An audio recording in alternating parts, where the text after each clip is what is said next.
If you'd like to talk about your own Bigfoot encounter, or if you're looking for help from a Bigfoot investigator in your area, email me at bigfootcrossroads@gmail.com. No Sasquatch were harmed in the recording of this podcast. My name is Jimmie Barr, and I am fixing to tell you about my childhood encounter.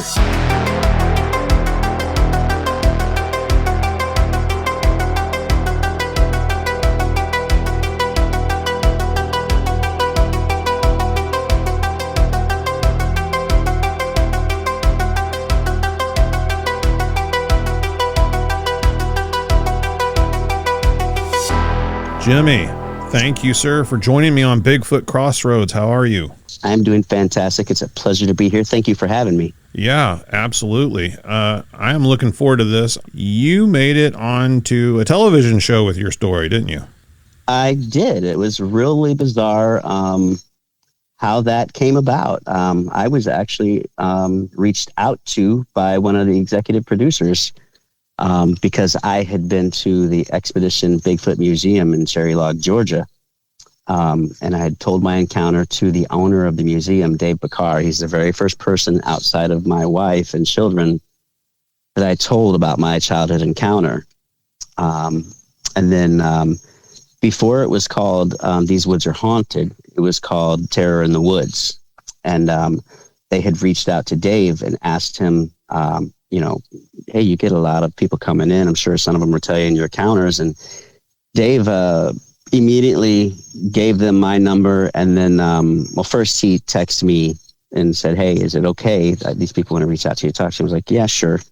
And so they reached out to me. And then they flew me to Pennsylvania, put me in a hotel room for a night. And I went to their studio and recorded my sit-down interview with them. And the show turned out great, but it wasn't accurate. They didn't stay true to my encounter. And I guess, Dave said, and I agree with him, he said, Hollywood rarely gets it right.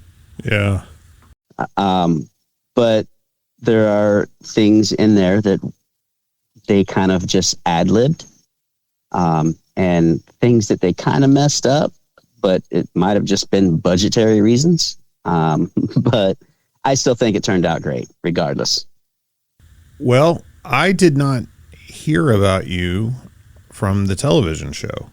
I actually ran across you in a Facebook group, and I saw a post you had made, I think in response to somebody asking people if they had had encounters. And I have looked at the kind of the sizzle reel, the teaser trailer of your story. Yeah. But I have not watched the episode itself. So if you wouldn't mind, could you kind of walk me through what happened? Absolutely. This happened when I was about 7 or 8. And my mother, she kind of considered herself a gypsy back in the day. I'm 50 years old right now. And my mother was married to the time to my stepfather. His name was Buddy. His real name was Herman. But we all called him Buddy. And he wanted to move back to closer to his family, which was in North Carolina. And I don't know where at in North Carolina. But we were there, and we drove all the way across the country in the back of an El Camino. And this was an amazing El Camino. It was black. It had this metallic paint. It was just, I could still picture it because for some reason, this El Camino really made an impression on me when it came to vehicles back in the day. In the TV show, they asked me to change it to truck instead of El Camino because it was going to be way harder for them to come across the El Camino. So they asked me to change truck. So I had to change truck. But so we drove all the way from Illinois to North Carolina in the back of the El Camino. My 2 older brothers, Bobby and Galen, we are all 2 years apart. So I was 7 or 8. My brother Galen, it was 9 or 10, and my brother Bobby was 11 or 12. And in the series, the little boy that played me in reality was probably the age of my oldest brother. So they've got the ages off. The older brother looks like he's 19. and it just wasn't the case. So we drove across country. We drove down the sandy lane into some woods, and some trees had just been cut down and made room to place this mobile home back here in the back of the woods. And so as soon as we got out, I just couldn't wait to get out to stretch my legs. And my body was just numb, sitting in the back of an El Camino for 12, 15 hours. And as soon as we got out and stretched, the first thing my stepfather said was, "Stay out of the woods. There's a hairy man back there." And, I had never heard those two words put together. To us, it was a hairy man. It was a joke. It was funny. Yeah. And so we giggled. And my stepfather, he loved my mom, but he didn't really love us. We were a package deal, but he could have cared less if we got eaten. And his response was, I told you so. And that was it. He felt like he did his duty by to warn me if I've got eaten, that's on us. So, we're supposed to help unload, the boxes in the back of the El Camino and bring it. But we were in a new area. There's new woods, new landscape. Yeah, time to explore. I was from Central Illinois, where you see nothing but bean and corns for miles, and it's flat. So being in a wooded area was just like amazing for me. And so, first thing we did was lift up wood and logs and look for snakes and bugs and just be boys, throwing dirt clods and sticks at each other type of thing, And it was about 3 weeks later, and my mother and my stepfather weren't the greatest of parental figures. They were gone, just gone. And it was me and my brothers in the mobile home. And they didn't want me to say that on the show, because they didn't want, they were like, yeah, let's not really air any, dirty family laundry. We're not trying to make anybody look bad or anything like that. Okay. I was just trying to paint you the full picture. Right. They were gone, How long had they been gone? I want to say it was 2 or 3 days. Okay. It's just two, but 43 years ago, that thing really probably wasn't frowned upon as much as it was today. No, probably not. But it was about 3 weeks later, and I'm not sure if you've ever been blessed enough, and that's sarcasm, to live in a mobile home. Yeah. Okay. Certainly. I'm sure a lot of us have. But when you're looking at the front of our mobile home, and it's still had temporary steps in the front and temporary steps in the back. And the steps were just made out of stacked up cinder blocks in the front of the house and in the back of the house. And so when you go up the steps and you make that big last step to get into the house, as soon as you walk in, you are in the living room / dining room. And just to the right is the kitchen. And if you walk to the right to the kitchen, you end up in my mom and my stepfather's bedroom, which is over there by the hitch on the front end of the trailer on one end. But if you walk straight in and hit the back wall and take a left, you go down the hall. And at the very end of the hall, there's a doorway that leads into the bedroom at the other end of the trailer. But just before you get to that door and open it, to the right on the hall wall is a door to the back of the trailer that goes outside the backside. And that's just the layout. So we are running around the trailer. Pretty much we're going clockwise, running around the trailer, just being boys, throwing dirt claws at each other's faces, and sticks and sword fighting and whatnot. And as we're running around, we get to the front of, the layout of the area as far as the woods goes. The trees were sporadic in the backyard. Like the nearest tree was like 20 feet from the trailer. Then there'd be another one 10 feet from it. So the trees and woods weren't thick near the trailer. The farther back you went, the thicker the woods got. But we're running around, and we're running clockwise around the trailer, and we get to the front of the trailer, and the woods are at the back of the trailer. And as we get to the front of the trailer, there's this loud scream that sounded like a woman just getting ripped in half. It was just one scream. It was a high pitch, just a loud scream. It was ridiculously loud. And we went from, picking on each other and playing to instantly we just kind of came together without saying a word. Everybody scooted together real tightly, and without saying a word, we just went back to where the scream was. We just slowly went back to where the scream was, and got behind the backside of the trailer, and we got about, I want to say 75 feet, 50, 75 feet from the trailer. I was about 4 or 5 feet from this big pine tree, and there was a crack in the tree, like up above. And we looked up, and when we looked up, there were, hey, this is the parts. There was this thing in the tree. It was about 15 feet up on the very first branch.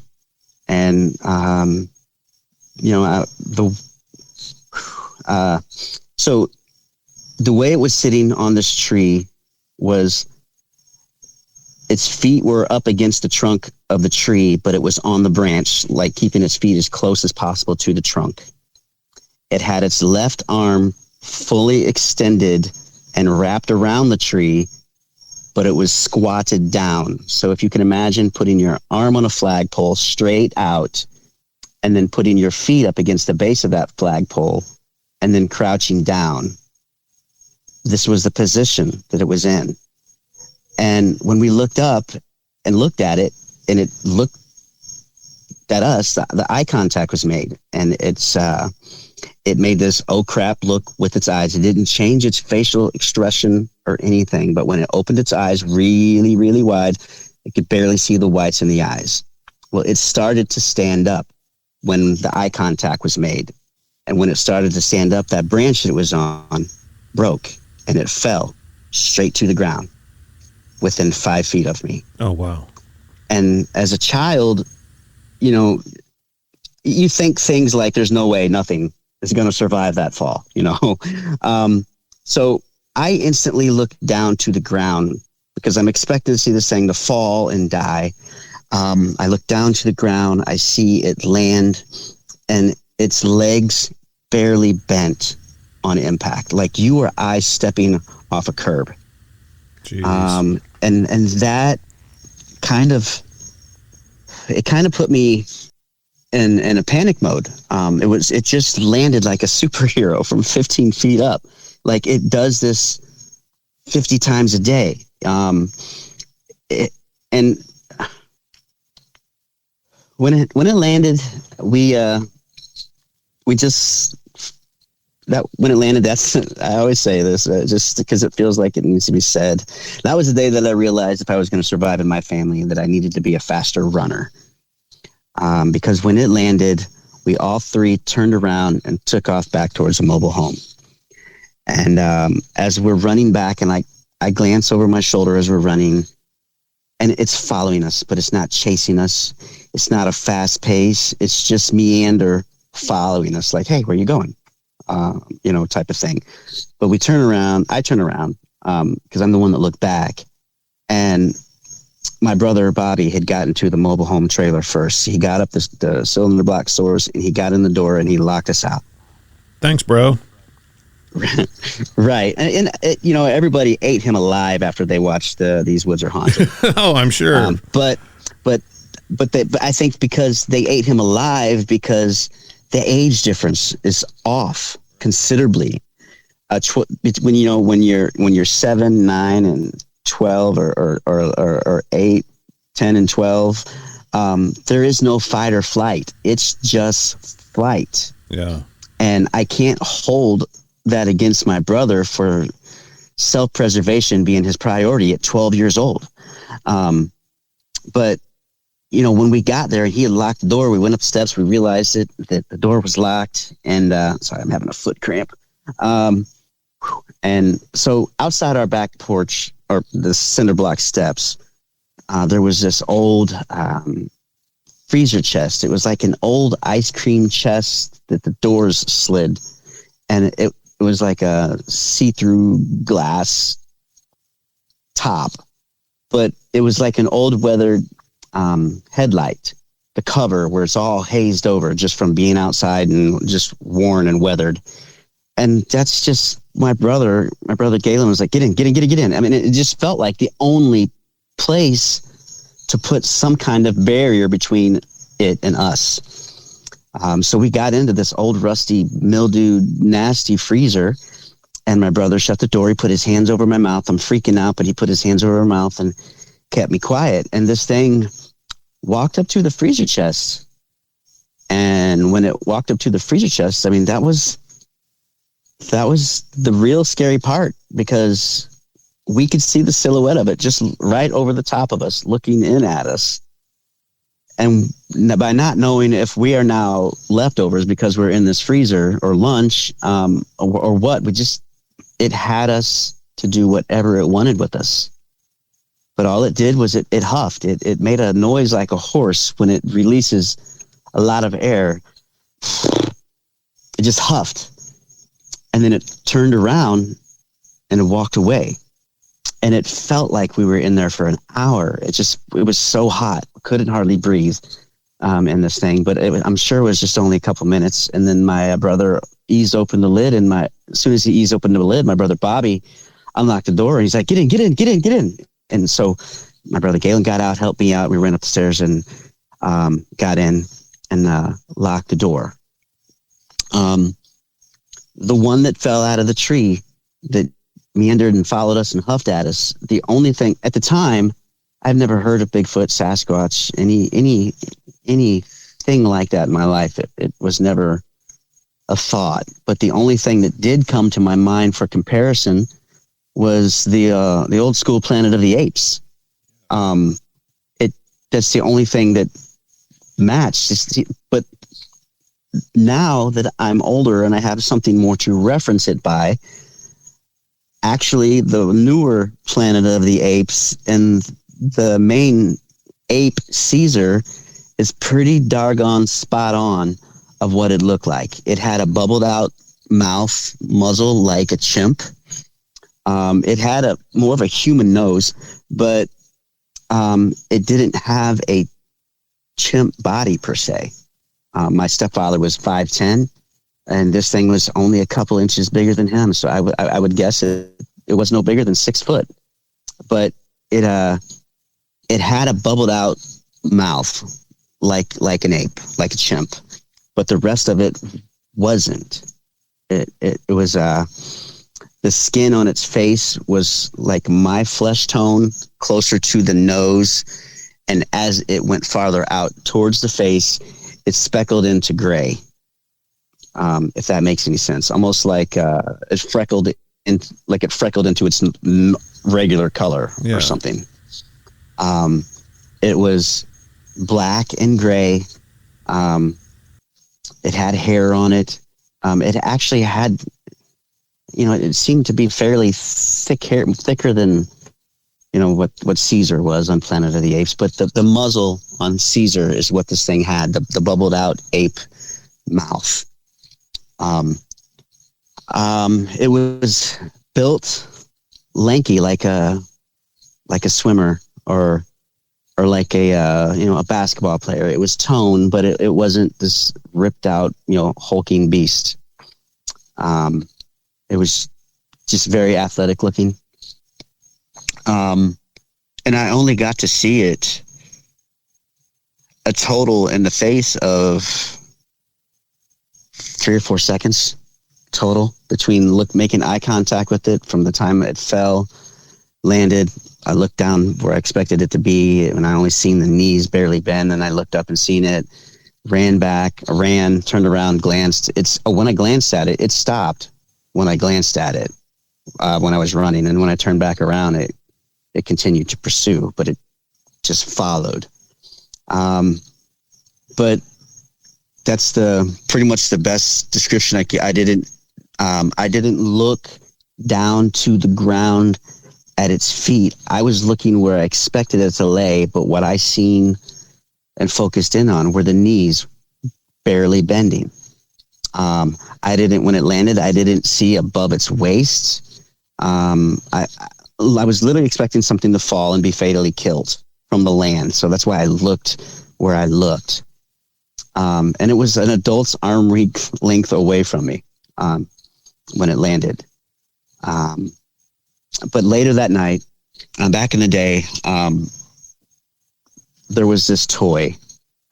It was called a ghost gun, and it was basically a flashlight that you could put different tips on, and it would shine different shaped silhouettes on the wall. Like one would be a ghost, one would be a spider, one would be something creepy. One would be a pumpkin shape. It was just basically a flashlight that changed the shape of the beam on the wall pattern. And we're for some reason, for the life of me, every light's off in the trailer. We're sitting in our bedroom, just inside the back door, with the door shut on the bed. So when you walk in our bedroom and open the door all the way, the door is going to hit the back wall. And if you take 3 steps, you're going to walk into the side of our bed. To the right, where the wall is where the headboard is. To the left is where the footboard is. And then the foot of the bed is in the middle of the room. I was sitting on the opposite side of the bed, closest to the end of the bedroom where the window is. And my brother, Bobby's shining the light on the wall. And they were playing this basically scare my little brother game. They'd flash the light on and there'd be the thing, but what they would do is every time they'd flash the light on, they'd scream. And I'm still rattled. I'm still terrified. And by them screaming, it's really stressing me out. It's really, I'm just not over what had happened. And I don't think they were either. I just think they were trying to handle and manage it in a way, I guess, it made sense, and so they kept doing it, and they wouldn't turn the light on. I wanted to turn the light on. They didn't want to turn the light on. And my brother Bobby's like, just open the window, let some moonlight in. We'll go by the moonlight thing. And so they opened the window, the curtains, and they continue to shine the flashlight on and scream. And every time they do it, I'm telling them, stop. And they're laughing and whatnot. And then my brother takes the flashlight with the beam on it, and he goes right across the open window. And when he goes across the open window, mind you, I'm 4 or 5 feet from this window. It goes across the face of another one. It's standing in the it's standing in the window. And when the light, I'm 4 or 5 feet away, and I don't know if it's different light bulbs or what. There was 0 eye shine within the same distance of when the one fell out of the tree from this window. It went across its eyes, and when the light went across its eyes, it did the same exact thing as the other one did. It made this, oh crap, look with its eyes. It didn't change its facial expressions, and its eyes were, I thought, were just all black until it opened its eyes. Its pupils were gigantic, but it had a little brown on the outside of its eyes. And then I seen the whites of its eyes because it opened its eyes so wide. And we all screamed. And I jumped over the bed and landed on the other side of the bed, which is closest to the door. And by the time I landed, almost simultaneously, one of those cinder blocks was thrown through our back door. Oh, wow. So we had a decision to make as far as what to do. Do we stay in the bedroom, or do we run past this now gaping hole? As a grown man, I could probably stick both of my legs to the size of this hole. And the brick is just broken into pieces. It's up against the washer dryer that's right there inside the back door. It's just crumbled. And the power that it would take to do that is superhero power, man. Cinder blocks, I'm pretty fit. Cinder blocks still aren't fun to lift at my age. And so we made this choice of running past it. And what I had told the directors and the guy interviewing me for These Woods Are Haunted is there's something that's burnt into my mind and a scene that's burnt into my mind that I don't know if was fear created or if it really happened. And I wanted them to not put it in there because I wasn't sure if it was reality or if it was something that I was so scared that was going to happen that that's just what I envisioned, but it's painted in there as it did. Looking back, I feel like it did happen because so we mustered up the nerve to run past this door. What's in my mind is as we jumped past this hole, we didn't run past it. We jumped over this hole. We didn't want to run past it for fear of getting grabbed. We jumped over where the hole was and as far away as possible, and a black hairy arm reached in to try to grab me. And we were next level terrified because now something broke in and now something was trying to take us.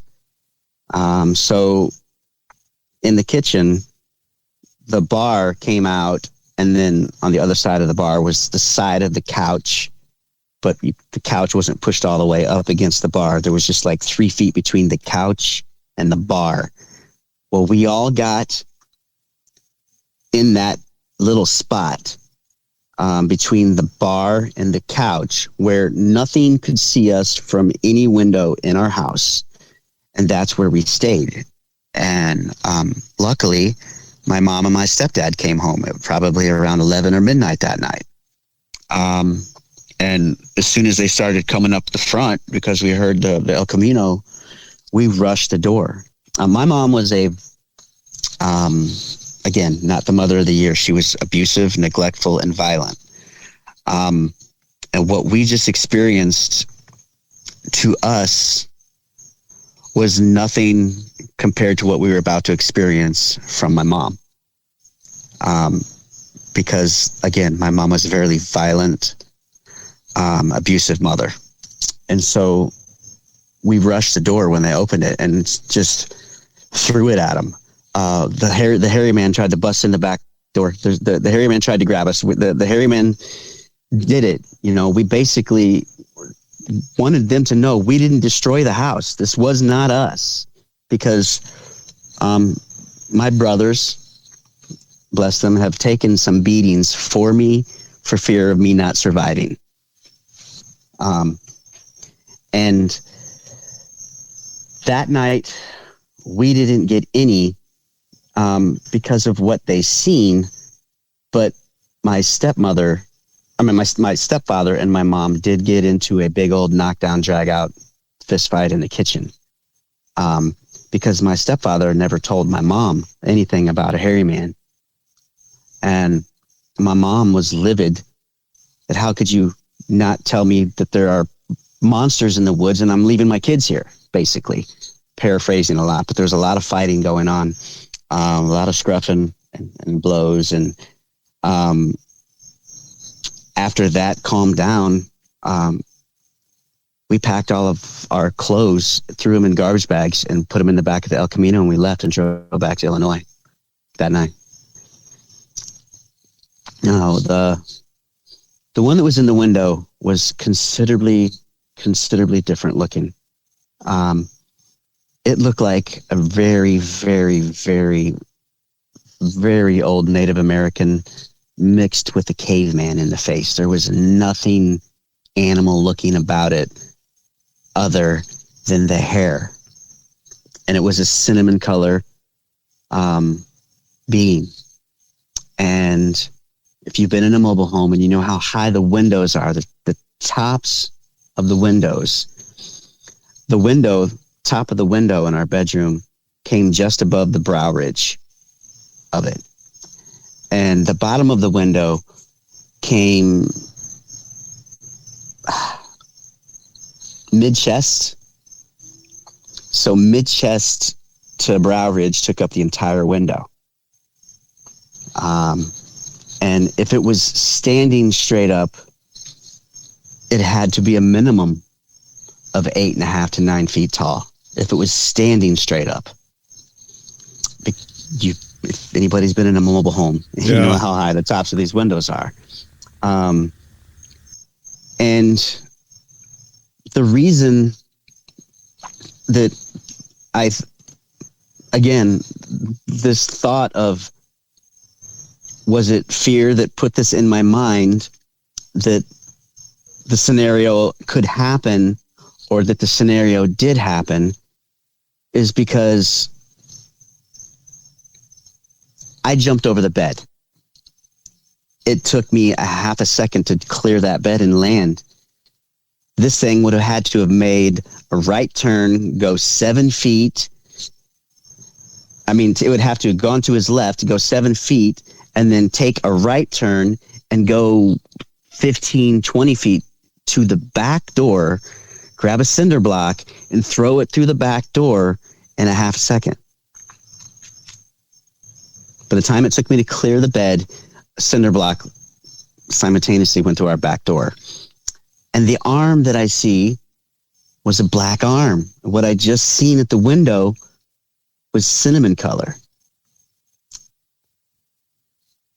And it appeared to just be a big hulking brute of a being that was at the window of what I could see it. It was so big, it just took up the entire window. No light came through. And that is what happened in North Carolina. Now, when we still had no idea about Bigfoot or anything like that, we moved back to Illinois, moved into another trailer, but this trailer was in a trailer court in town. But, 15 feet behind the end of our trailer where our bedroom was, there was a tree line. But this tree line was just a proper divider tree line. It was like literally 3 trees deep. You could see through it. On the other side was a cornfield. It was just a property divider where a fence was, and there was just a line of trees dividing the trailer court from the cornfield. But every night I was looking at that tree line for months and months and months. I was swearing that there was something stalking me. I just found out that monsters were real. And it traumatized me bad. It traumatized me enough that I still deal with the encounter as an adult with the child fear. I don't know if that makes any sense. Yeah, as you're telling the story, you can just hear you reliving it. It's hard. There are certain parts that are like just trigger parts.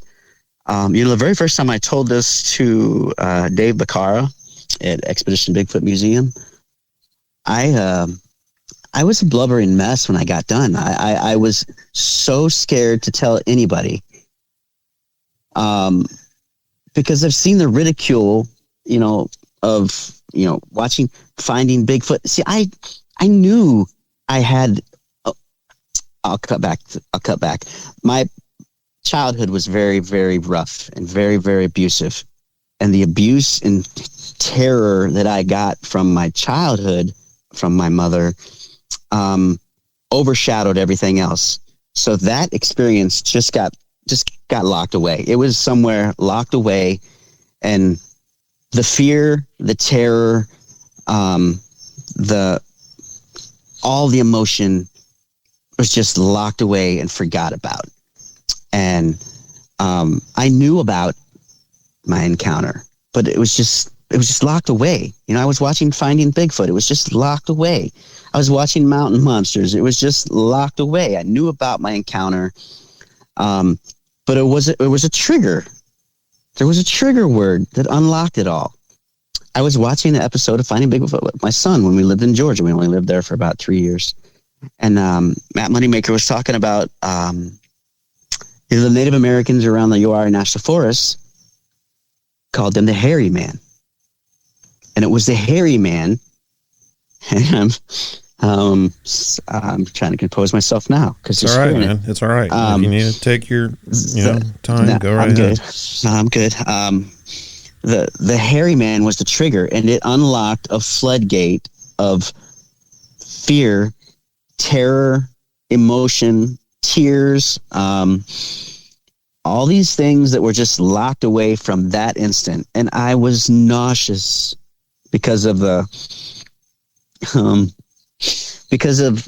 everything that flooded in. I wasn't ready for that. My body wasn't ready for all these emotions and all these feelings that just came hammering down on me. And it consumed me. It absolutely consumed me for a week. The emotions, everything was there. It was fresh. And I'm feeling these emotions not as an adult. I'm feeling these emotions as a child. And I didn't know what to do with it. And then one day, about a week later, my wife and I, we're simple folks. If we were billionaires, we'd still go to Denny's and Waffle House, and we went to Waffle House. There's flies on the window and grease in the parking lot. And there was this little magazine rack where you can buy, ones for used cars and boats, and ones like hunting. And this other one was just like tour sites and things to do. And then the very front of it was a new Bigfoot museum opening in Cherry Log. And I mean, there are so many things that's been involved with Bigfoot and Sasquatch that have made full circles several times that it is mind-blowing. That got me instantly. I'm like, I have to go. There's nothing that's going to stop me from going to this place. It was 2.5 hour drive to go. And we made the trip, and I was absolutely blown away with everything inside it. It made it made everything else easier, knowing that I wasn't alone. I mean, yes, I seen it on TV, and yes, Finding Bigfoot, never found Bigfoot. That was a standing joke. But the one good thing about Finding Bigfoot is they thrust Sasquatch and Bigfoot into mainstream. And they're the reasons there are so many research groups and so many enthusiasts and so many people out there today that are looking for these answers and the truth, and trying to find evidence and trying to put forth enough proof to show the world that they exist. But there's already proof out there. People look for it. There are laws here in Florida that protect these things. Literally laws in Florida that were drafted in 1977, amended in 1978. And it was, I have the transcript of that basically, when you go into a meeting and they take notes on everything that's happening. So-and-so said this, so-and-so responded, so-and-so asked this question. It's the meetings of that amendment. And I have those. And they put in a law, an amendment in 1977 and 1978, creating a law to protect anthropoids, which are human-like beings. No hunting, no trapping, no harassing or using to gain personal gain or financial gain of. And I have those transcripts. Now, you don't also have to take my word for it that the government, and even the government and local government here in Florida, know you can do this while we are on here now. And I urge you to do this. Go onto Google and Google search Lower Sewanee hunting regulations. Sewanee is in Florida. And if you Google this, it's going to be a government site. You Google it and you open it and you download that information. It'll ask you to download, a little PDF. It's going to give you the map, and it's going to give you the regulations Okay. And they've strategically put this in here for a reason. The hog regulations for hunting hogs in Florida doesn't change. It's the same all year round. Doesn't change. There's nothing to change on it. People know, but people go and look for the turkey. They look for the deer. They look for these other things because populations change and whatnot, and the regulations change. The times change, and you know, for bow, and I'm not a hunter, so I can't be super accurate on that stuff. But what they did cleverly in the hog section, at the very bottom of the hog section, the last line in the hog section, I'm going to ask you, Matthew, do you know what they call Bigfoot and Sasquatch down here in the South, in Florida and Alabama and Georgia and Louisiana? Like skunk ape, swamp ape. Yeah. In the very last sentence on this government site on the hog section that never changes, nobody has a reason to look at it, there is no taking of swamp or skunk ape. Wow. You can go and find this. Anybody, Joe Blow, can Google search Lower Sewanee hunting regulations. This is a government site. It's peppered in certain places. There are laws in other states that say it is basically illegal to shoot any unknown anthropoid or unknown species. That is to cover their butts, because if you do and you try to put it out there, they can confiscate it. You just killed something that's not supposed to exist, and there's a law against it that's in several states. But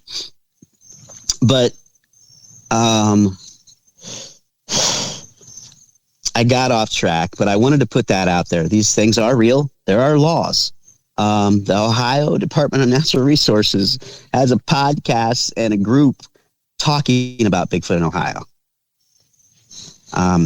So they're everywhere, and local governments know. I've had a couple not run-ins per se, but interactions with FWC here in Florida, and one of them, while we were doing an expedition for a documentary with Carrie Arnold, it was called 168 Hours, Bigfoot Odyssey.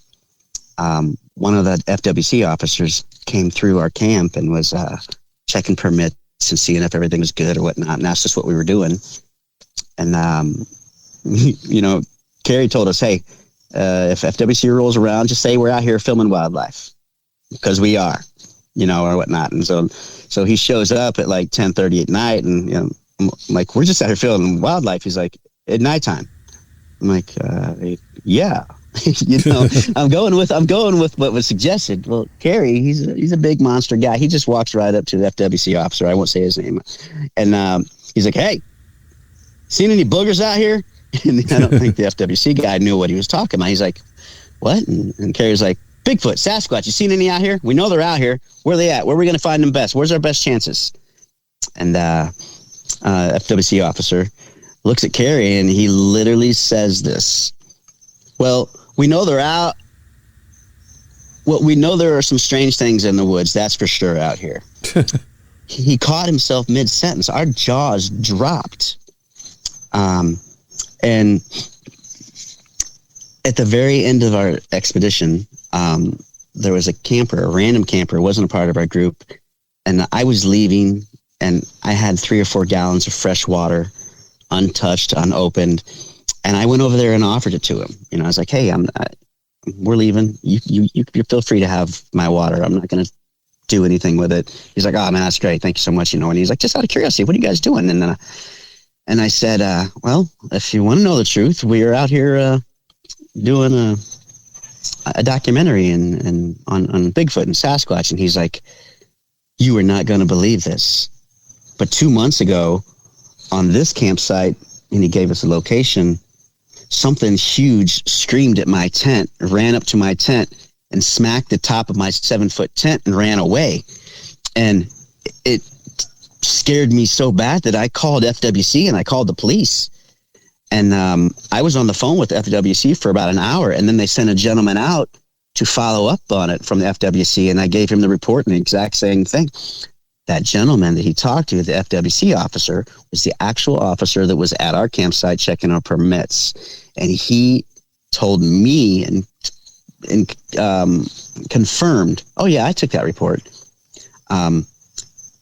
They're getting reports. They're taking reports.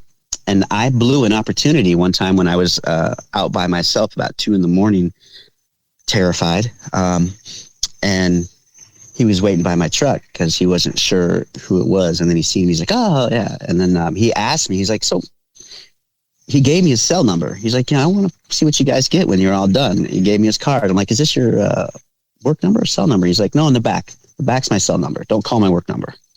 That was kind of a, is he really interested? You know, he's not supposed to talk about it, most likely. But he asked me, he's like, just out of curiosity, what do you guys call these things? What's your verbiage? What is your words that you use when you call these things? I'm like, well, they've got so many names, Bigfoot and Sasquatch, but the one that fell out of the tree and landed 5 feet from me, I called it a monster because that's what it was. And he kind of chuckled. He's like, yeah, I could see why, and as he left, it snapped on me. I'm like, oh, you idiot. That was your opportunity to say, hey, when people have these encounters and they report them to them and they report them to you, what do you guys refer them as? Because if he would have given me something, they would have a name for it too. And I missed that golden opportunity. Lesson learned for next time. But, in a nutshell, that was my childhood encounter. But when I moved back to Illinois, and I started school in Illinois, I just randomly pulled a book out in the library, and it just was one of these books that had Loch Ness on it, and it had some other weird being on it, and it was like myths and legends and blah blah blah blah blah, I opened it up and it was like pretty cool, and then there was just 3 or 4 pages of Bigfoot, Patty, and Yeti, and that thing was overdue like 3 months. My mom was irate because she was paying these charges, and I told her I lost it, but it was at home and under the bed. It was all the validation that I needed as a child. That this is what I was seeing. This is what came to my window. This is what fell out of my tree. And I didn't even understand what myth was at that age. And that, it was as real as, the truck that I drive to work every day. How did your brothers cope with all this? See, that's the thing. Both of my brothers, we had a rough childhood. Both of my brothers, my brother Bobby, he moved out by the time he was 15. Galen moved out when he was 17, but both of them were on drugs by the time they were 14. But my stepfather, will go back to in North Carolina, he tried to smooth it all over and say, no, it wasn't the hairy man. It was his nephew, which would have been my cousin, I guess, by marriage. It was your cousin Franklin. And Franklin lived down the end of the sand lane by the blacktop, but Franklin was only a year older than me. And what they stuck with was what my stepfather told them. Oh, it was Franklin. I'm like, no, Franklin isn't going to live falling 15 feet from a tree. And Franklin cannot feel the entire window of our bedroom trailer. And at the trailer, the bedroom at the trailer, I'm like, and every time I tried to bring it up, it was a change the subject immediately. Every time I tried to point out the scream, change the subject immediately. Every time I tried to point out falling from the tree and landing and knees barely bent, it was change the subject immediately. Every time I tried to point out, Bobby locked us out. We hid in a freezer. Something came up and huffed at us and walked away. That was Franklin, and changed the subject immediately. And the only thing I can use for an explanation is if you don't believe in aliens, if you don't believe in Bigfoot, if you don't believe in monsters, if you don't believe in this other stuff, and then it lands in front of you, you can do one of two things. You can accept it and change your entire reality, or you can forget it ever happened and blow it off and make some kind of excuse that doesn't rationalize what actually happened. And for most people, it is just too hard to change your reality, because once you change your reality, you can't but help question what else is out there. What else is in the woods? These other myths and legend book things. Now, are these real? What else are we not being told? If you don't change your reality, you just have to rationalize it away. And a lot of people, they change their reality, but it's too tough to accept, and it turns into chemical things helping you get through it, and chemical things to deal with it, alcohol and drugs. And some people I have heard, I do not know for a fact, some people have ended their own lives because they've seen one and they could not handle that reality. They couldn't live knowing what they just seen. It doesn't make sense. It's too hard to accept. And for me, what landed in front of me, what huffed at me, what was at my window, what threw a brick through the door, and what tried to grab me was real. It sounds like for three little boys having a really rough childhood to begin with, that this was just too much to add to it. It was. It was. You're spot on. And like I said, our childhood was. My cousins tell us all that. We don't know how you guys are alive.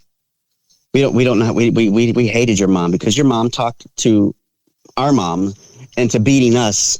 You know, and it was like we hated it. We hated your mom. We don't know how you survived. And it was bad. And again, it was put away because that was seeing two monsters. One giant one wasn't near as bad as what we had to deal with on a daily. The monster was my mom throughout my childhood. And that other thing that happened was locked away. And it wasn't until I was older, when the monster was out of my everyday life, that when that trigger word, the hairy man, happened, and every time I say it, my voice starts to shake. That's when that other monster scenario came flooding back. And that is where dealing with, everybody calls it PTSD. I mean, that's the only thing I can think of. I guess that's what it is. It feels weird saying it because I was never in the military or whatever. There's different kinds. I mean, I've been in accidents where I should be dead, a couple. And I can talk about near-death experiences like it's nothing. But the minute I get 30 seconds into talking about my encounter, my body starts to shake, my stomach shakes, my voice cuts out, my voice starts to tremble, the hairs on my arms raise up. It is a full body event coming from a child through an adult. I don't know how else to explain it. I mean, it sounds like it's just all those emotions, all those memories are just encapsulated to that time that it took place. Yes. It's a primal fear. The horrible things you went through with your mother during childhood, those were a constant for you. So I think emotionally, as horrible as they are, you probably got more used to them than you did this one huge event that took place. Yes, you're absolutely right. And that was during your childhood. Obviously an adult brain deals with trauma differently than a child brain does.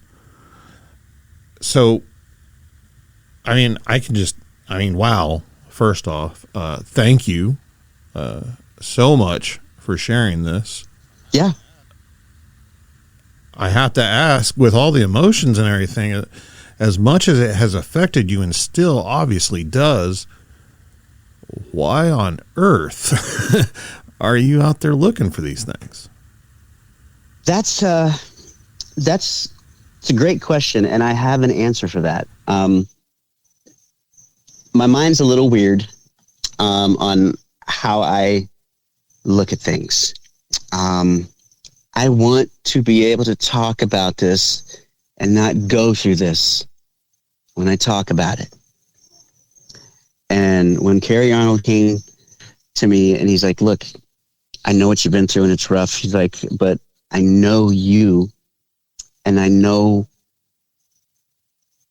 the kind of person you are. I need somebody that's willing to sacrifice something to get what our goal is. And our goal is to go out there and film one moving and get it moving and get it in the open.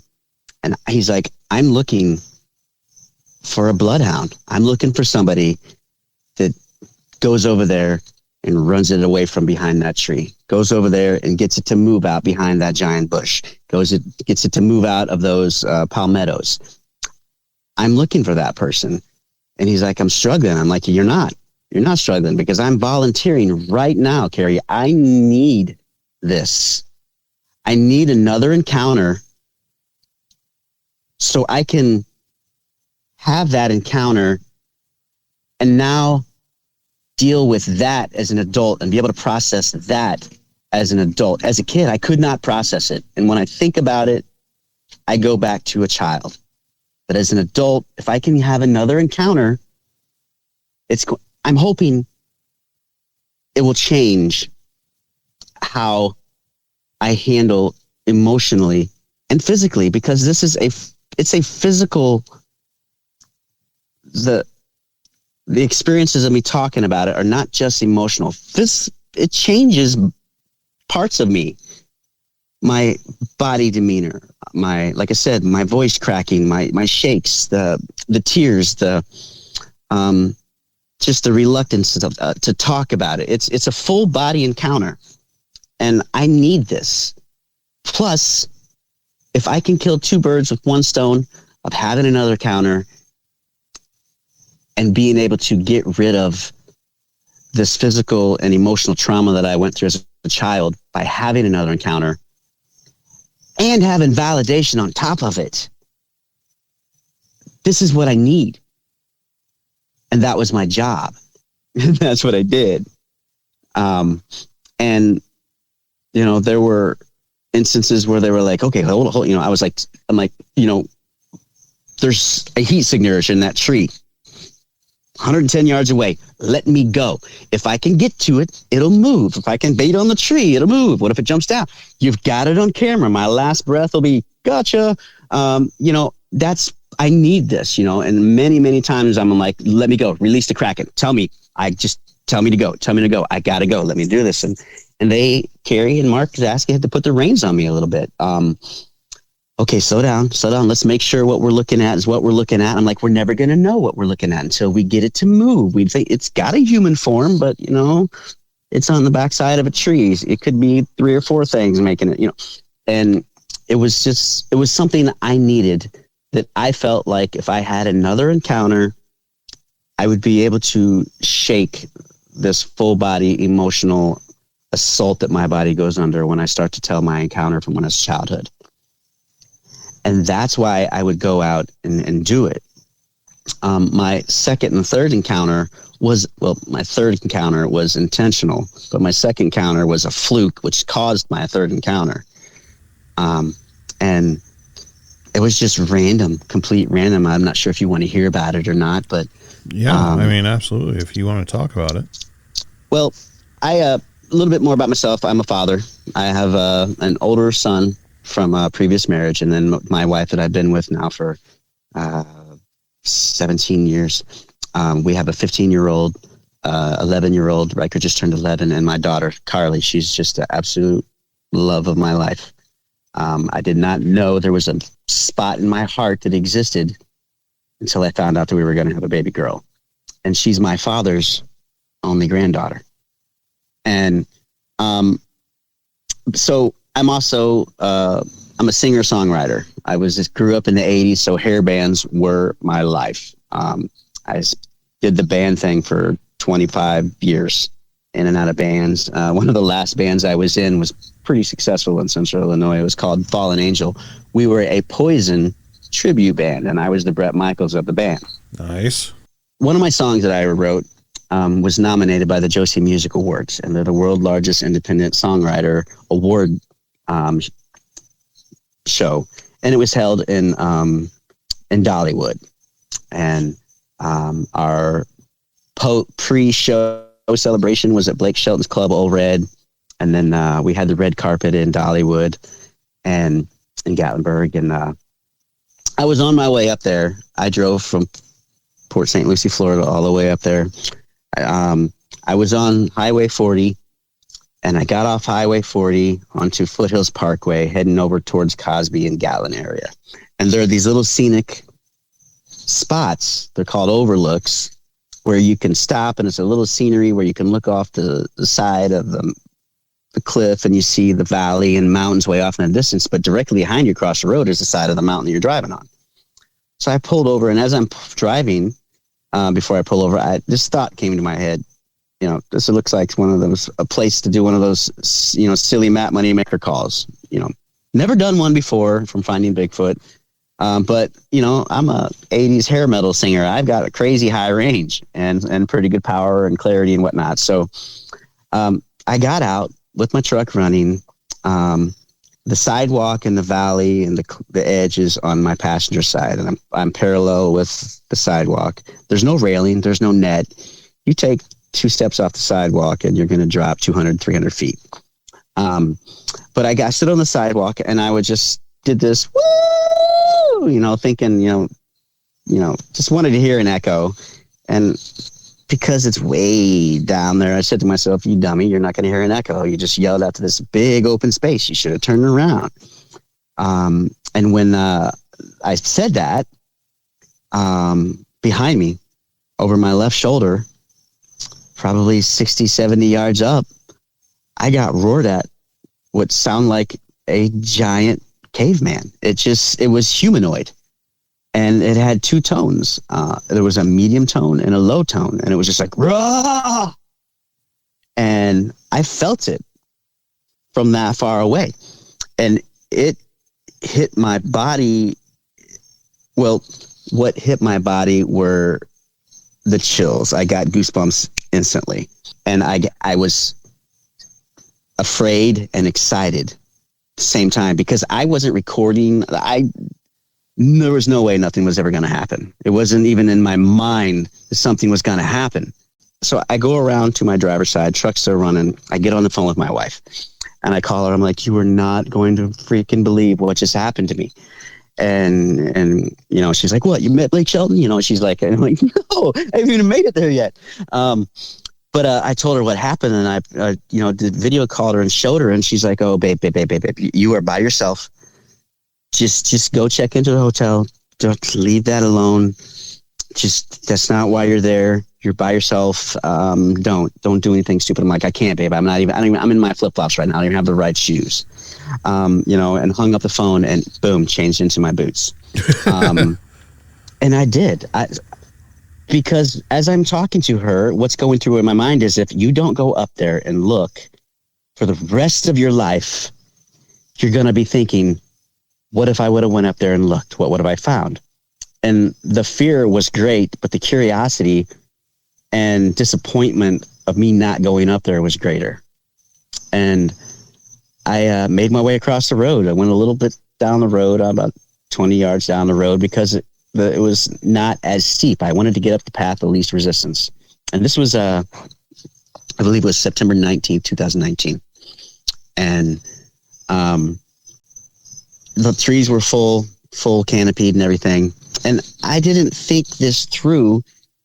It's just what I did. So it's very bizarre, but it makes amazing sense. And it's like instinctual, but I didn't think it through. So I heard where I thought it came from.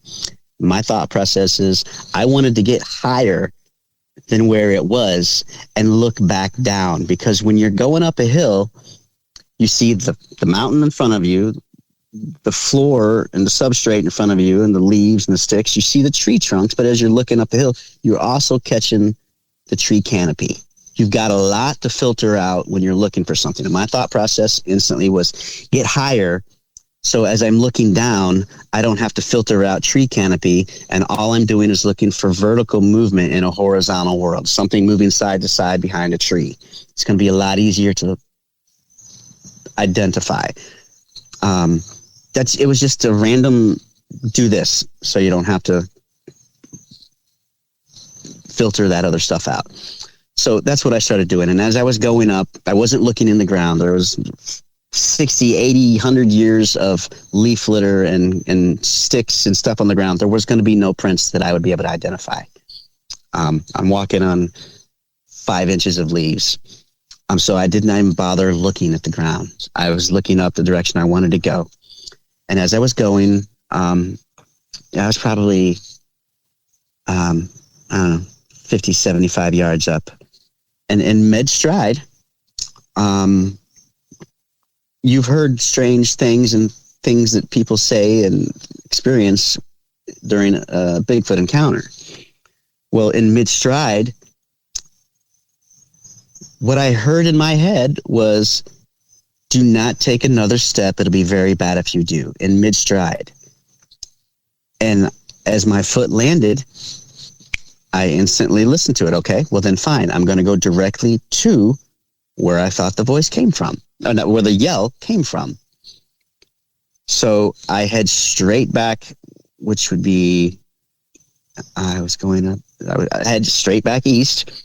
I got about 15, 20 yards from the spot where I stopped, and the same thing happened again, Matt. And in mid-stride, this, in my head, do not take another step.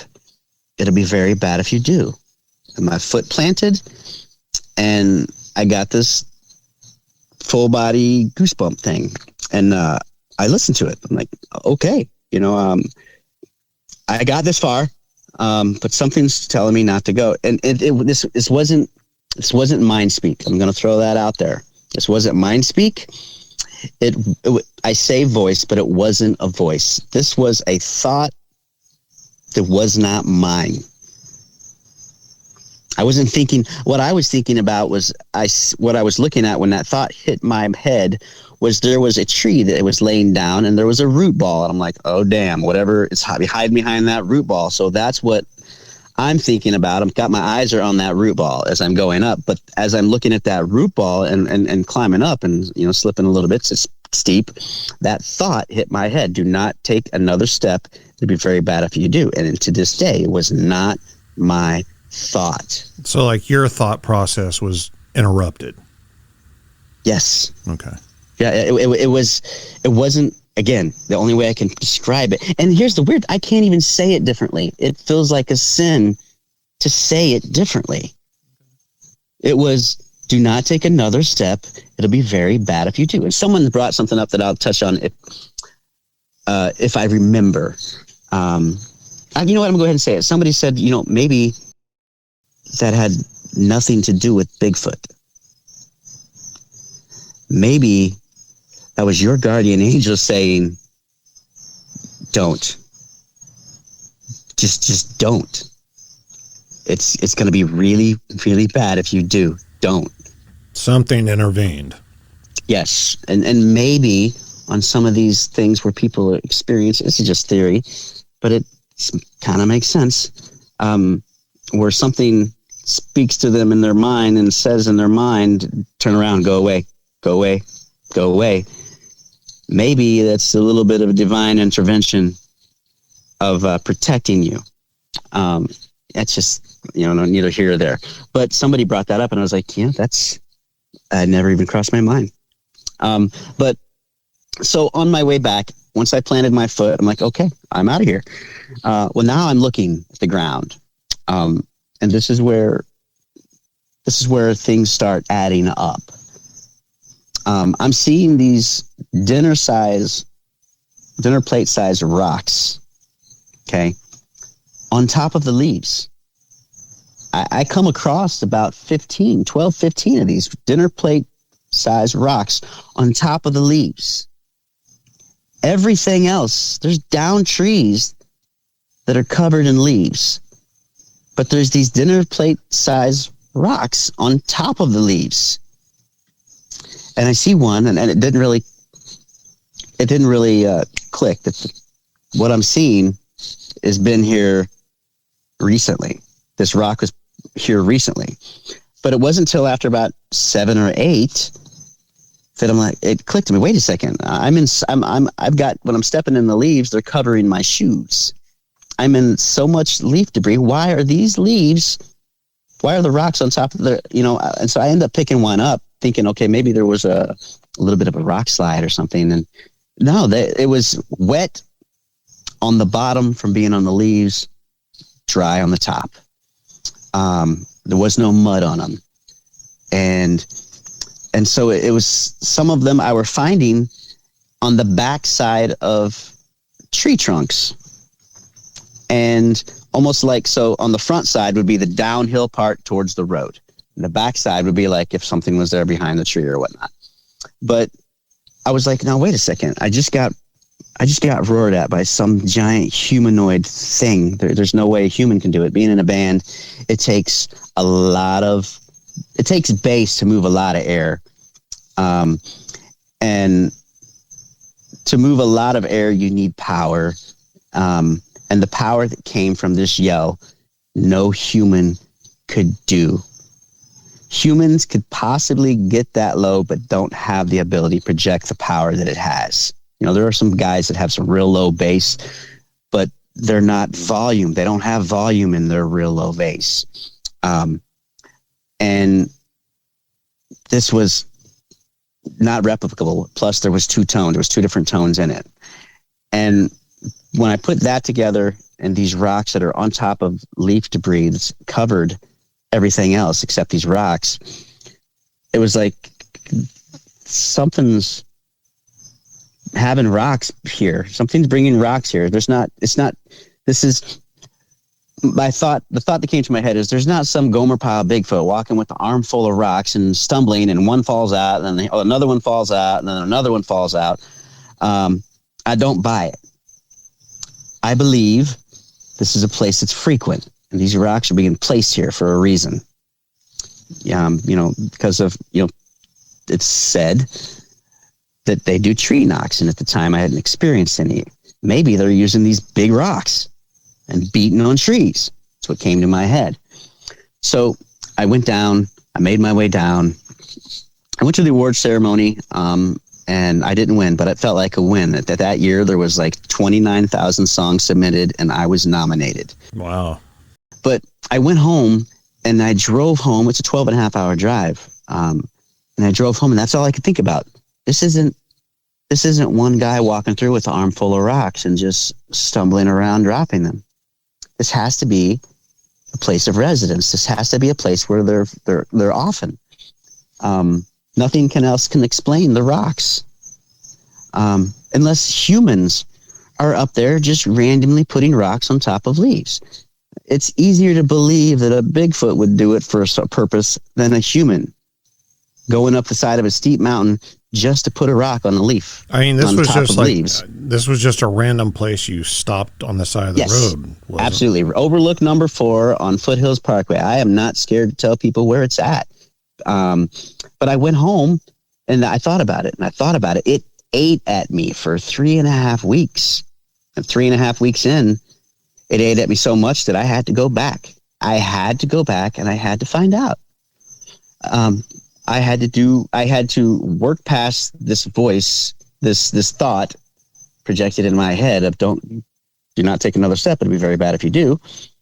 And I had to work through it. So, I was going to spend 2 nights on that overlook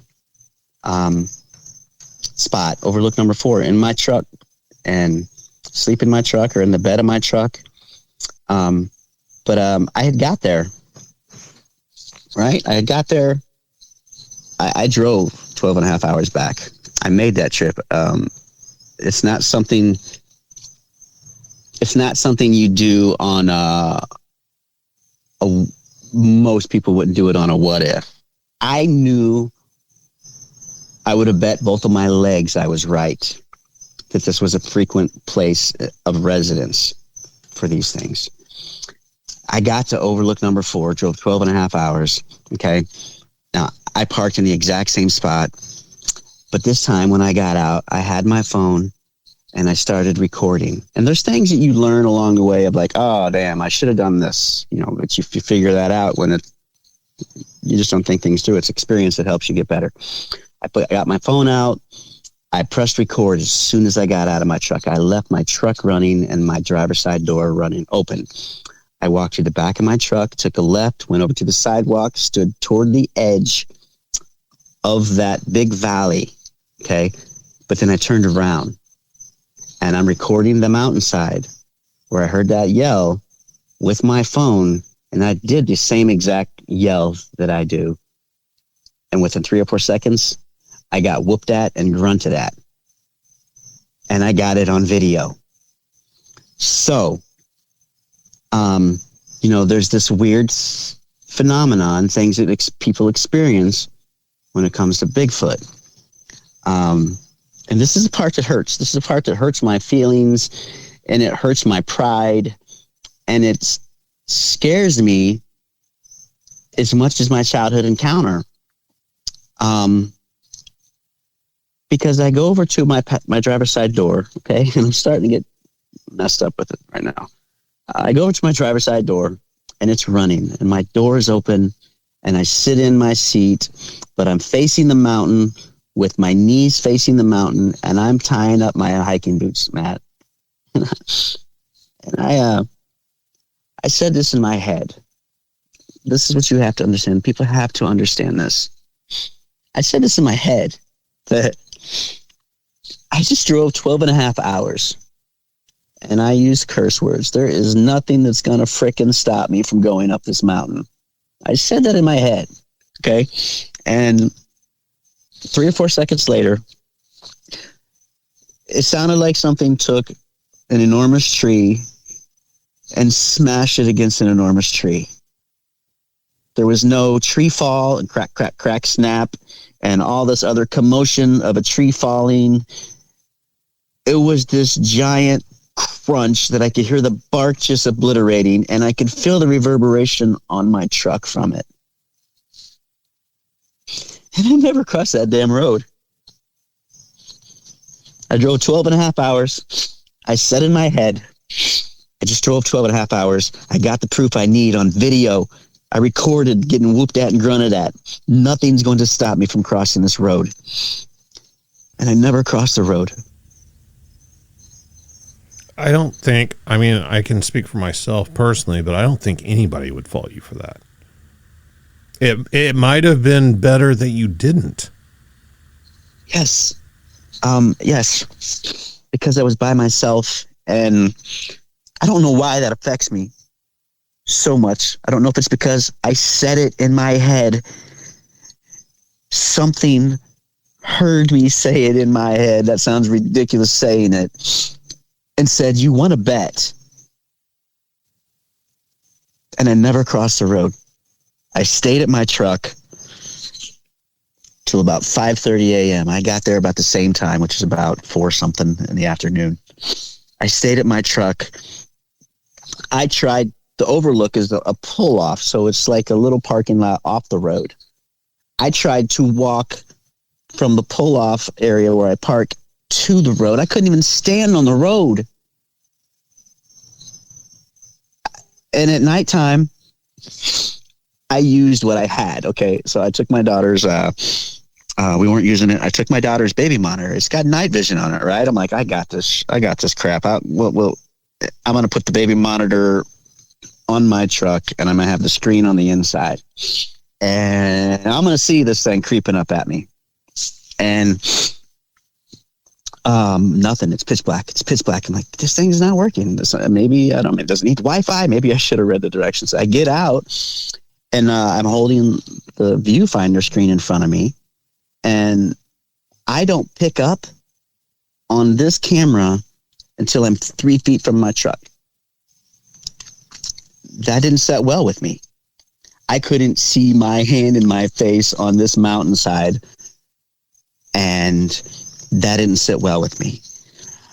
It didn't sit well with me that something sounded like it picked up an oak tree and smashed it up against another full, mature oak tree. If it could do that, it could flip my truck over the edge of this cliff and nobody'd know I was even there.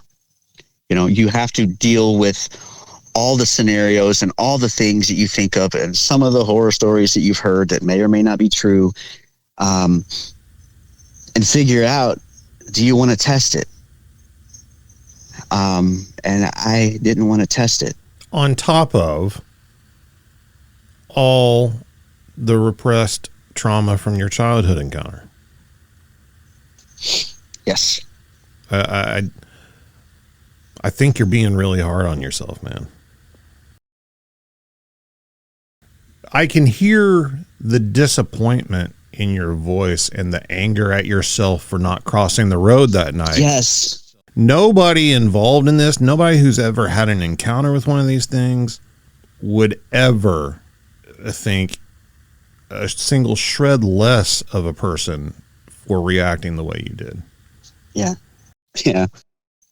You're right. I never crossed the road. But I ended up crossing the road a year later.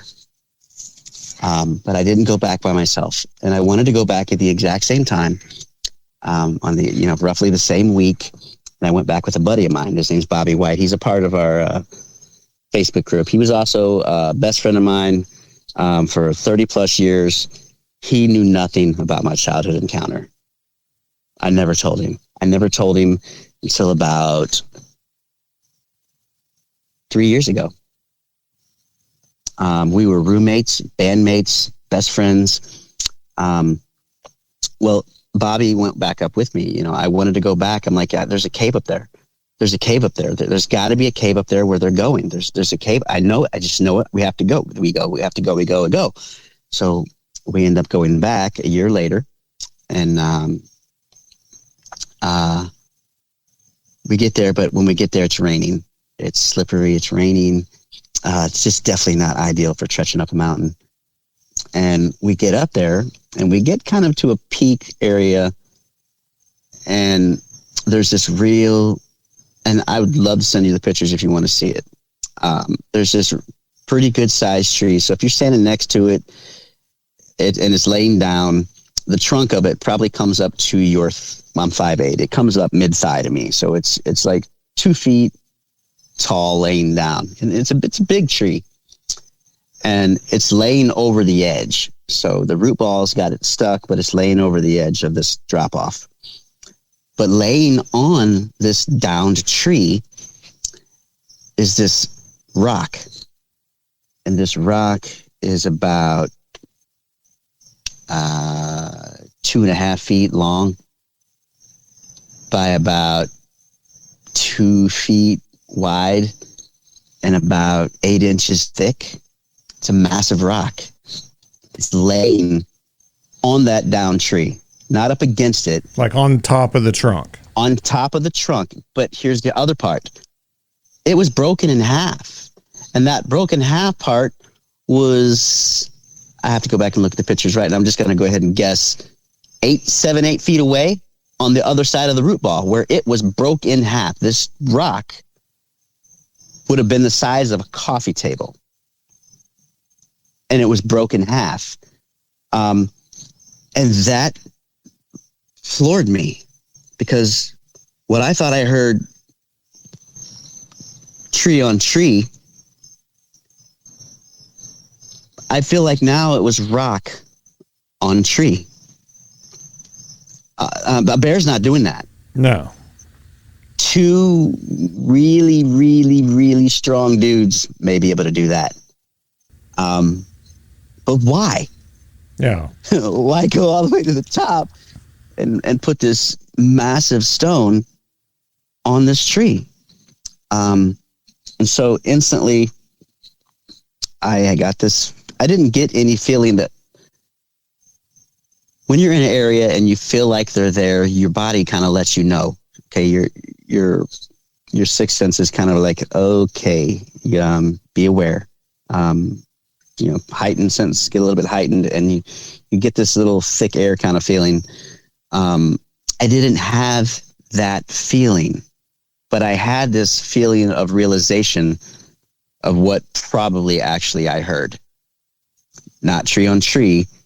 The crunch that I heard was most likely that giant rock smashed on the tree. But to the right of that tree, a few yards up, a different way, well, to the right of it, there was a plateau of where the mountain went up like 6 feet. It was like you put a box on a table. I'm on the table, and the box is representing this other part of the mountain. And it was like 6 feet high, and there was just such thick bush and shrubs and other trees that there was no way that you could get on it unless you had a ladder, and you had a machete or something just to clear a spot for you to even stand on. And for me, that's where I need to go next, because I feel like that's where I don't know why. I just feel like there's a cave entrance right there. I do not know why. I feel it. I've got no good reason for feeling it. It's just my intuition on this stuff has been pretty spot on. And I'm just going with that. So where do you think that intuition comes from? I got nothing. I do know that after that trigger word of the hairy man, it changed.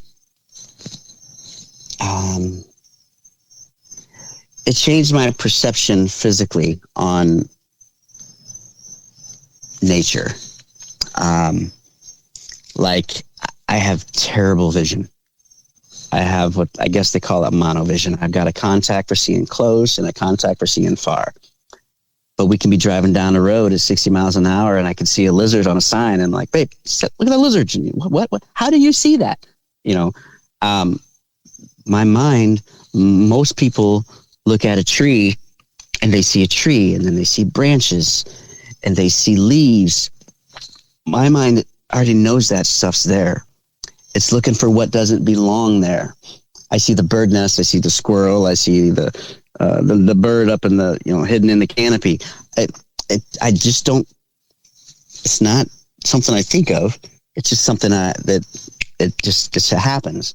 I see nature a little differently, and I can 150 yards across this lake right out by my pool. I can see birds. It's grass on the other side. I mean, if you see something brown, it obviously stands out. Of course, I'm going to look at something that doesn't. It's just my mind does it. It just looks for something that's not like the rest. Which is why when I was looking down the mountainside, I was looking for horizontal movement in a vertical world. The movement would have been, hopefully, Sasquatch or a person or whatever moving side to side behind these vertical trees. It was the only thing that made sense. Something that big's going to be able to be seen behind a tree. So that's what I was looking at and looking for. And it's just weird that I have this other weird thing with looking at things differently. I don't have no third eye. I'm not superhero. It's just I already know that's a bush. What's in it is how I look at things. Right. I didn't know that's a tree. What's in it? It doesn't interest me. The tree doesn't interest me. What doesn't belong? And it's like I said, if I see a lizard on the sign, I know the sign's there, but what's that? And so it's made me look at things differently. And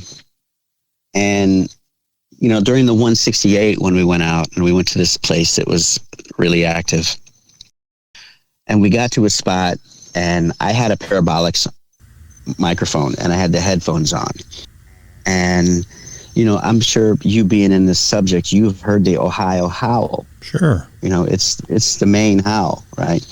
Well, we got howled at from something 60 yards away that was so loud, I heard it outside of the headphones. And I had the parabolic mic, and it freaked us all out. So I've experienced the howl, and then, I sent you the video of me out in that same area where that howl is, that same tree line that I'm looking at, is where I recorded on video a single tree knock when I was out there by myself. And that video that I had sent you, I was in that same area, and I seen this path in the grass, and it was a beaten down flat path. But in this path, it was like, it looked like a game trail, but there were no hoof marks of pigs or deer. It was just a flat inline trail. You've seen it, right? Yeah. It didn't make any sense to me. So because it was different, I followed it. It was just random, and I followed it, and I followed it straight to a print. And I had this backpack that I got about 30 pounds of plaster and some water in it, and I had already been out for about an hour and a half. And I looked down and see this print, and my video's on, and I'm carrying a cheap parabolic microphone. And as I bend over, there's a couple pieces of grass and debris in the print. To clean it out, when I bent over, I really felt the weight of that pack when I bent over.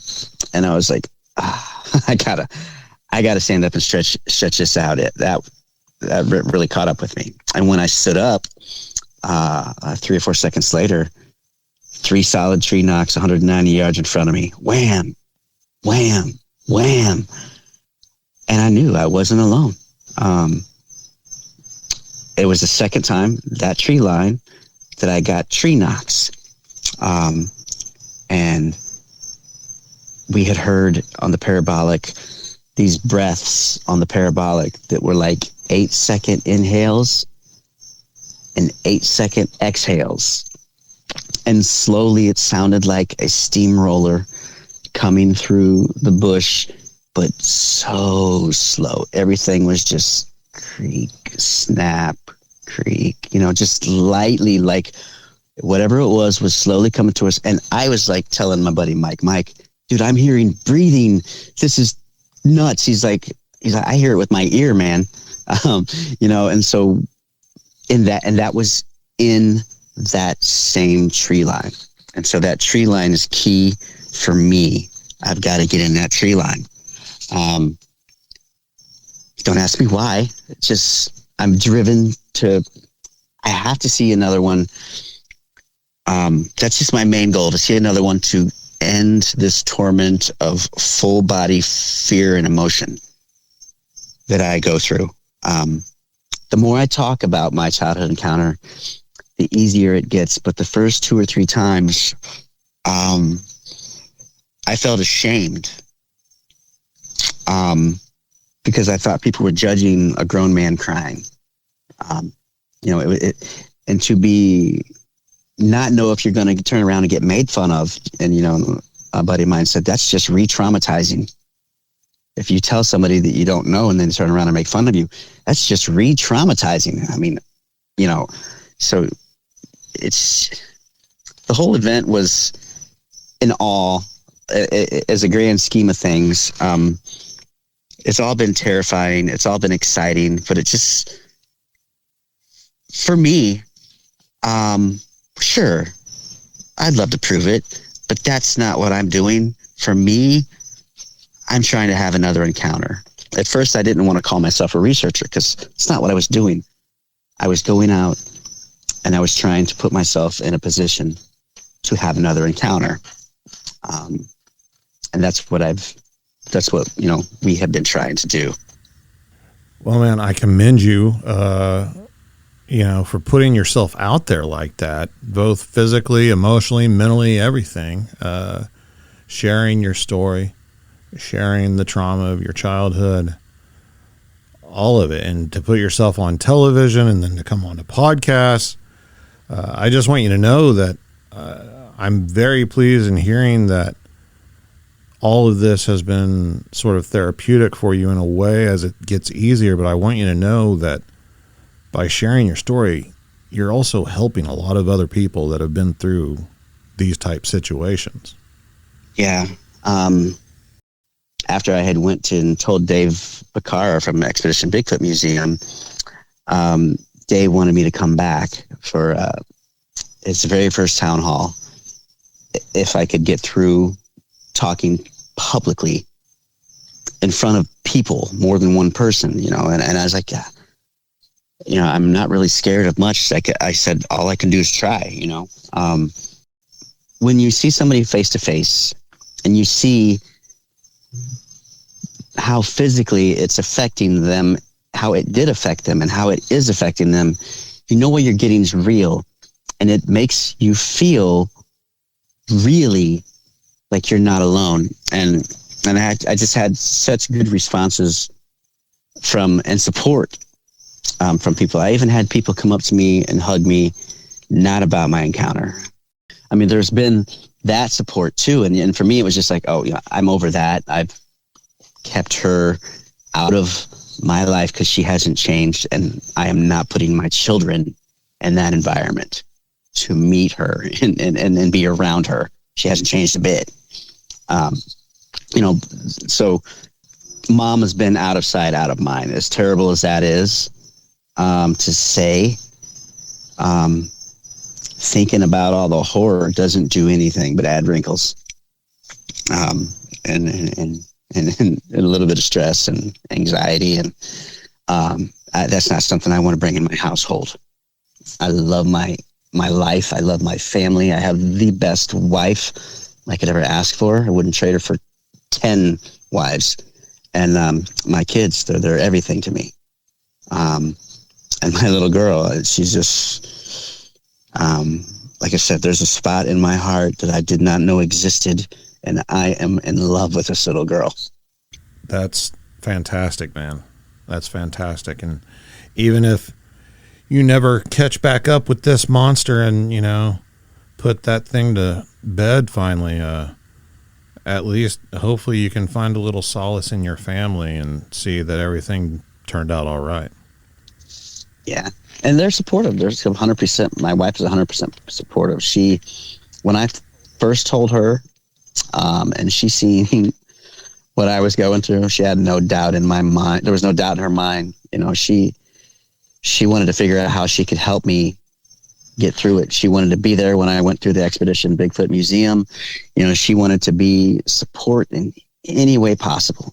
And when she came out to visit on that 168 expedition, Carrie was like, "You think we're nuts, don't you?" He kept asking, "You think we're all crazy, don't you?" She's like, "No, I know what my husband saw. You guys go out there and get this thing." And that was even more motivation. My wife was just said, "Go do it, go get it," type of thing. It's amazing to have that kind of support. She's the absolute foundation and a rock of our family, and I just am the luckiest guy to have her. And if you've had your own encounter that you'd like to share on the show, hit me up at bigfootcrossroads@gmail.com. Check out the website, bigfootcrossroads.com. Links to all the social media, contact information, links to the merch. And like and follow and support the show. Subscribe, share it with your friends. Send it to anybody that might be interested. That's what keeps the show going. And I appreciate each and every one of you for listening and supporting Bigfoot Crossroads. And until next time, remember, there's something in the woods.